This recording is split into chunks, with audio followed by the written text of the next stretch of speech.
Hey guys, Spirit of the Law here. In this video, we're going to take a look at how to get started on the right foot in Age of Empires 2 if you're playing on console. If you're brand new to the game, then welcome. It's an amazing active community with a lot of us who have played for years, basically since we were kids. So the fan base is unusually mature and friendly on the whole, and it's fantastic that console is bringing in or bringing back some players.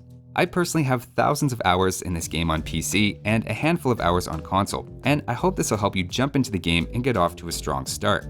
If you have one nearby, I'd actually encourage you to grab a controller while watching this, as I'll be talking about some of the controller shortcuts, and we want to start developing some of that muscle memory if possible. We're going to be going over a basic competitive start and breaking down the first few minutes, as AoE2 is a very optimized and figured out game at this point, at least in terms of the best way to start and build up an early economy, and we'll also talk about some traps to avoid, namely auto scout and auto eco too early. The first thing I should point out is I'm going to be using the standard interface and not the advanced one, as I think it's really all you need to get started, and that should be on by default. I'm also going to assume that you've played enough, you already know the basics of how to move units, queue up military at the appropriate building, and can explore the different ages, technologies, and units on your own over time. The first incredibly common question is, what civilization should you pick?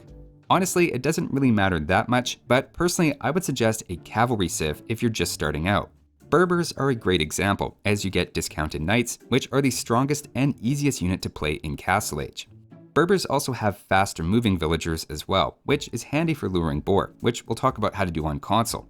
If, on the other hand, you prefer archers, then Britons are by far the most popular choice for beginners, with extra range and the popular longbowmen, which is fun for raining death on the AI in the late game from a quarter way across the map. Probably the best civ that I'd recommend though is the Franks, as they have fantastic scouts and knights. Their reputation is they're kind of the try-hard civ, but if you're looking to start with the best civ against the AI, then they're a very good contender. The last one I'd highlight and suggest as being a good early civ to learn is the Lithuanians. Not only do they have pretty good knights, but more importantly, they start with 150 extra food, which makes everything a lot easier to manage in the early game. It's totally up to you and you really can't go wrong with any of them, but I'm going to pick Franks, as it's what I'd suggest and what I'll be demoing. So with our civilization out of the way, let's take a look at the all-important first minute, where there's really 4 big things we want to do in ideally a very specific order. That's not to say if you do anything other than these 4 things you can't be successful, but just that I think a little structure is nice when you're just starting out. The first thing we want to do when we start the game is queue up villagers at the town center. This is done by pressing down on the D-pad and then pressing Y 4 times. That should queue up 4 villagers, which is the maximum we can get on our starting food, unless you're Lithuanians, who can queue up 7. Down pad and Y is the most important sequence of moves that you can learn, and should be doing it throughout the game in fact. Even doing it randomly throughout this video is highly encouraged. By far, the greatest nervous tick you could develop in AoE2 when you're thinking or stressed is to do that automatically. The second step is we need houses, as after the first villager comes out, we'll already be at our population cap, which means the town center stops working. The quickest way to do this is to hold A until a circle engulfs 2 of your villagers, then press Y, which has them prepare a house, and then press A to place it very close to them, ideally on the opposite side of the town center. We do this first with 2 villagers or else you're going to get housed, and away from the town center so it doesn't get in the way of future farms. After the 2 villagers have put their house down, do the same thing with the 3rd villager, though he's going to build the house by himself. For step 3, you start with 4 herdable animals already discovered, and this is going to be your first food source. You should then send these under your town center, and try to make sure not to eat them until they are directly below it. So far, notice we haven't even touched the scout, and don't worry about him, we need to get our economy going first. Once you have all of your herdables and your villagers now working on them below the town center, you can select it and then you can press A on one of those animals, and then every new villager that comes out is going to immediately get to work. Notice we haven't used the auto economy feature, and we don't want to use that yet, as our first 6 villagers are going to go to sheep, simply because that's what we need to keep villagers being created constantly.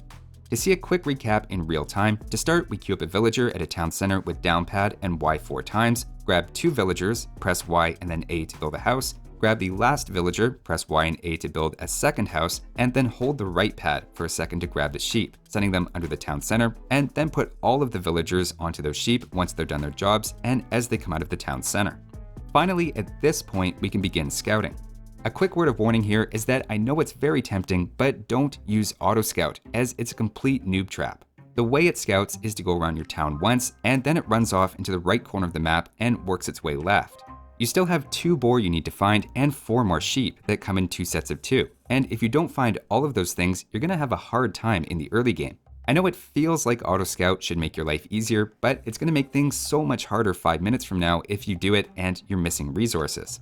At the same time, scouting really doesn't have to be that hard if you use waypoints. To do that, click on your scout with A and then press the right button just above the right trigger, which takes you to your minimap. You then hold the left trigger down and use A to outline a path for your scout to follow, where just 1 loop around your town is probably good to start.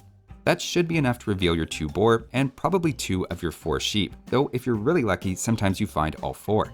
The goal isn't to completely cover the map, but just give him a route that's long enough you don't have to look at him for a while, and if you're holding the left trigger, he'll visit all of those spots in order. All of this in total should probably take about a minute, though at this point you're completely set up right, and in fact you could probably just improvise from here, but I won't abandon you quite yet. The way we follow this up is by continuing to put villagers on sheep until we have 6. Though there are technically exceptions, including Britons and Lithuanians, who can get away with not following that rule, but to keep things simple, just get the number 6 stuck in your head, and it'll never lead you wrong. While you're waiting for your 5th and 6th villager to come out, you may hear your scout find some sheep, in which case just hit the left pad to jump to your scout, and if he only found 1 sheep, make sure you explore that area to find the other one, as they always come in pairs. Send those to the town center, and have your scout keep exploring. Believe it or not, most of the important stuff is already over. Once you have 6 on sheep, the next 4 are going to go to wood, building a lumber camp against a tree line. We're not going to use the trees immediately around the town center, as the lumber camp is ultimately more efficient. Now, here some build orders will say to just send 3 villagers to wood, but if you're new to the game, I highly recommend going with 4 no matter your strategy. It's just going to make everything a lot smoother. Remember to keep pressing down pad and Y to queue up more villagers, and at this point you should be ready to queue one up every time a new one is created, or just before because of those 6 on sheep. Once we have our 6 on food and 4 on wood, the next villager is going to head toward a boar and build a house. After that, our next 4 are going to go to berries and make a house and a mill. I would say even if your villager beside the boar is done building his house and just standing there for a few seconds, that's totally okay. It's easiest to get everything rolling with a mill and setting your town center gather point on berries so you can pay 100% attention to what's going to happen next. At this point, there's just one last hurdle, which is luring boar. Boar, elephant, and rhinos have a huge amount of food, and there's only so far you can get in the game without luring them, but it's also quite dangerous, making this an incredibly important and sometimes stressful minigame in Age of Empires. If you shoot the boar, he'll chase you, and will definitely kill your villager one-on-one.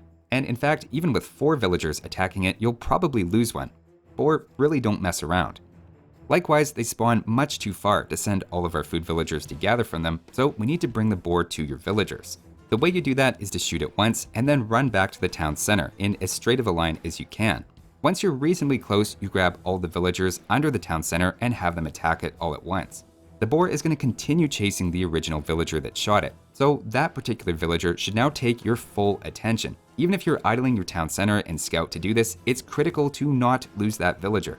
If things start to get hairy and that villager is taking a lot of damage, down to half health or lower, you can select it and hover over the town center and press X.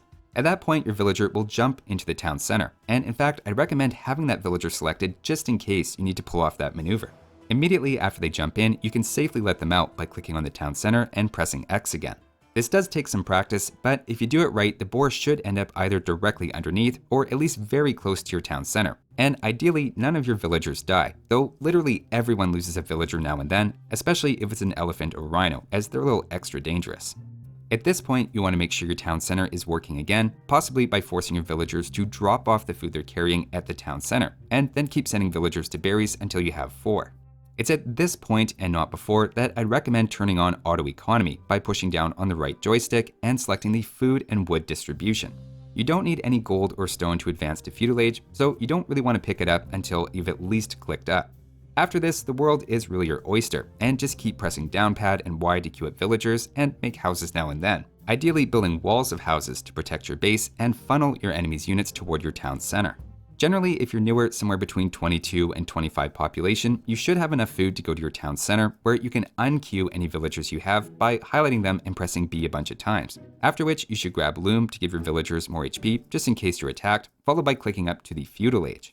Once there, what you do is totally up to you, and you can make a barracks and then a stable to produce scouts, and I would recommend making a few scouts and harassing your opponent if you're a cavalry civ. Alternately, you can make an archery range and archers, though make sure you put a few villagers on gold and change your eco distribution to balanced if you do that. Generally, the best plays are to either make scouts or archers in Feudal Age, and then knights or crossbows in Castle Age, followed by a siege workshop, and eventually a castle much further down the line. Sending your villagers forward to build a castle on a hill beside your opponent's town along with a siege workshop is an incredibly effective strategy at basically any level. That's not to say it's the only viable strategy though, and pretty much every unit is viable in some situations. So at this point, I recommend just exploring the game, knowing you have a solid economy that should now run smoothly pretty much on its own. Just to close on a couple of tips, once you reach Feudal Age, the Lumber Camp upgrade and the Mill upgrade are considered very strong, so you will want to prioritize those. In Castle Age for Knights, Bloodlines is an incredibly important tech to grab at the stable. On the other hand, for archers, you really want a blacksmith and to prioritize the attack upgrades, since they also give you extra range. Of course, there are exceptions, but generally in Castle Age, the standard is to make 2 extra town centers on important resources and queue up villagers in all 3, as again, we want to make really as many as possible, at least up to 100. This is done with multiple town centers the same way as with one, hitting the down pad to jump between them and Y to queue villagers. You have been practicing that throughout the video, right? If you do end up coming under attack, you can use the town bell, which is an option at the town center to hide your villagers, and they'll fire arrows at the enemy, though even better would be just to highlight the villagers in danger and use X to put your villagers in the town center. That way you're not disrupting your entire economy if it's only a few units that you're worried about. If you do want to learn more, I'd suggest looking up counter units, as the game has a lot of hidden bonus damage, and then pick at least one civilization that jumps out at you and look at what people say about their good unit compositions and strategies, just so you at least have a bit of a game plan. Of course, as the old saying goes, everyone has a plan until they're scout rushed, but at least it's good to have one. So hopefully that helps nudge you in the right direction, and keep in mind a clean Dark Age takes a little while to perfect, and even with a keyboard and mouse, it's quite tricky, but is definitely worth the effort. That'll do it for this one though, and hopefully it doesn't scare you off. Even if you're just doing half of these things, you're already off to a good start. Thanks for watching, and I'll see you next time.